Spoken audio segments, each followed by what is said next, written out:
औज़ुबिल्लाहिमिनश्शैतानिर्रजीम बिस्मिल्लाहिर्रहमानिर्रहीम। अस्सलाम वालेकुम, मेरा नाम सुबिया सलीम है। आज मैं आपको गौहर पब्लिशर की जानिब से खुशामदीद कहती हूँ। हमारा मोटो है redefining the geography of education through digital resources for conceptual learning. आज हम गौहर नदाए उर्दू जमात सोम सबक नंबर 17 और सफ़ा नंबर 117 खोलेंगे और वहाँ पर मौजूद बाकी की मश्क को हल करेंगे। अब हम देखते हैं सवाल नंबर 4। उर्दू हिंसों और लफ्ज़ों में लिखें।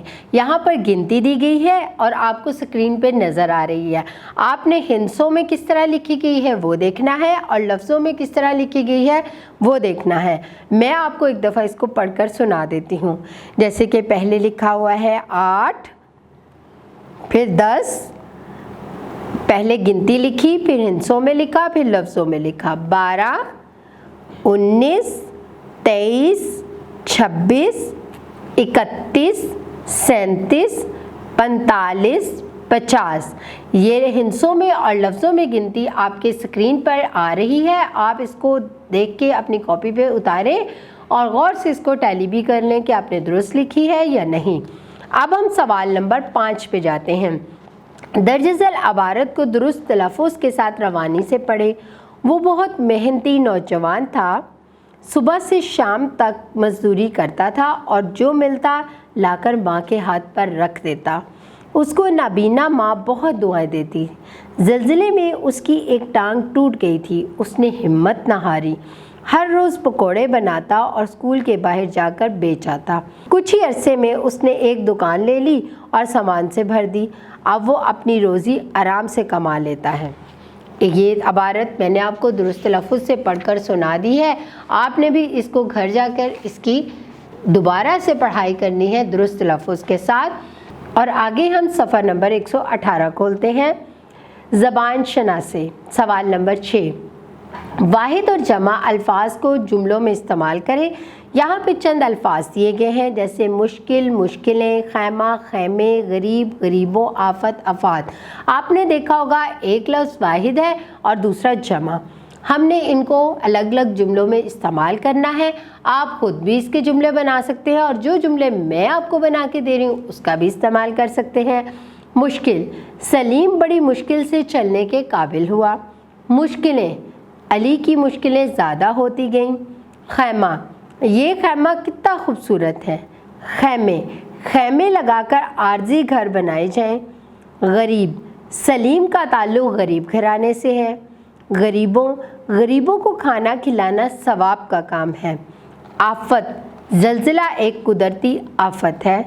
आफात, कुदरती आफात जैसे ज़लज़ला और सैलाब वगैरह में हमें लोगों की मदद करनी चाहिए। अब हम सवाल नंबर 7 देखेंगे। गौर करें और इनमें से इसम मारफा और इसम नकरा अलग करें। आपको पिछले इसबाक में मैंने बताया था इसम मारफा क्या होता है और इसम नकरा क्या होता है। अब यहाँ पे अल्फाज देखते हैं। स्कूल, सूरज, सोना, अमजद, अली, असर, क्रिकेट, खेल, कप्तान। अब आपने देखना है इसम मारफा क्या होता है और इसम नकरा। इसम मारफा किसी ख़ास चीज़, शख्स या जगह के नाम को कहते हैं और इसम नकरा किसी आम शख्स, चीज़ या जगह के नाम। अब इसमें स्कूल है, हर स्कूल को हम स्कूल कहते हैं तो ये इसम नकरा होगा। सूरज इसम मारफा होगा। सोना इसम नकरा होगा। अमजद अली इसम मारफा होगा। असर इसम मारफा होगा। क्रिकेट इसम मारफा होगा। कप्तान इसम मारफा होगा और खेल इसम नकरा होगा। अब हम सवाल नंबर 8 देखते हैं। आओ नया लिखें। सबक में दी गई ज़लज़ले की तस्वीर को गौर से एक बार फिर देखें और इसके बारे में अपने ख्यालात 10 जुमलों में लिखें। आपने जो पीछे सबक पढ़ा है उस सफ़ा नंबर 115 पर एक तस्वीर दी गई है जो ज़लज़ले की है। देख रहे हैं वहाँ पर कितनी तबाही मची हुई है। आपने उस तस्वीर को गौर से देखना है और उससे मुताल्लिक 10 जुमले लिखने हैं। मैं आपको बताती हूँ कि मुझे उस तस्वीर में क्या नज़र आ रहा है, आप खुद से भी लिख सकते हैं। दी गई तस्वीर में ज़लज़ले के बाद का मंजर पेश किया गया है। ज़लज़ले से बहुत सी इमारतें तबाह हो गईं। इमदादी सरगर्मियों वाले इदारों के लोग इमदादी सरगर्मियों में मसरूफ़ हैं। वो ज़ख्मी लोगों को मलबे से निकाल रहे हैं। ज़ख्मियों को महफूज मकामात पर मुंतकिल किया जा रहा है। बहुत से लोग इमदादी सरगर्मियों में हिस्सा लेने के लिए आ गए। पुलिस वाले इन्हें आगे जाने से रोक रहे हैं ताकि मजीद नुकसान ना हो। कुछ लोग मलबे में दबे हुए हैं, कुछ मलबे में दबे हुए लोग मदद के लिए पुकार रहे हैं। अब हम सरगर्मियां देखते हैं। गिरोह में बैठकर एक एक लतीफ़ा सुनाएं और एक एक पहेली सुनाएं। गिरोह में बैठकर इसे 40 तक उर्दू हिंसों और लफ्ज़ों में गिनती के कार्ड बनाएं। आपने क्या करना है, ग्रुप बना लेने, छोटे छोटे कार्ड काटने हैं और उर्दू हिंसों में और लफ्ज़ों में आपने 40 तक गिनती मिलकर लिखनी है।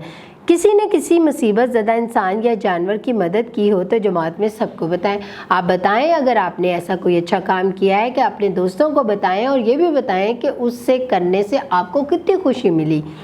अपने माहौल के बारे में किसी मौजू पर 1 मिनट की तकरीर तैयार करें और अपनी जमात के साथ आप अपना माहौल के बारे में, आपके इर्द गिर्द का माहौल, आपके स्कूल का माहौल, आपके घर का माहौल कैसा है, उसके बारे में आप अपनी जमात के लोगों को एक तकरीर के तौर पर बताएं कि आपको कैसा लगा साफ़ सुथरा माहौल लिखने के लिए। मुझे यकीन है तलबा आपने इस मश्क को बहुत अच्छे तरीके से समझ लिया होगा और हल भी कर लिया होगा और अब आपको इस चीज़ का भी एहसास हो गया होगा कि हाँ, जब कुदरती आफात आती हैं तो हमें अपने मुसलमान बहन भाइयों या अपने मुल्क में रहने वाले लोगों की किस तरह मदद करनी चाहिए।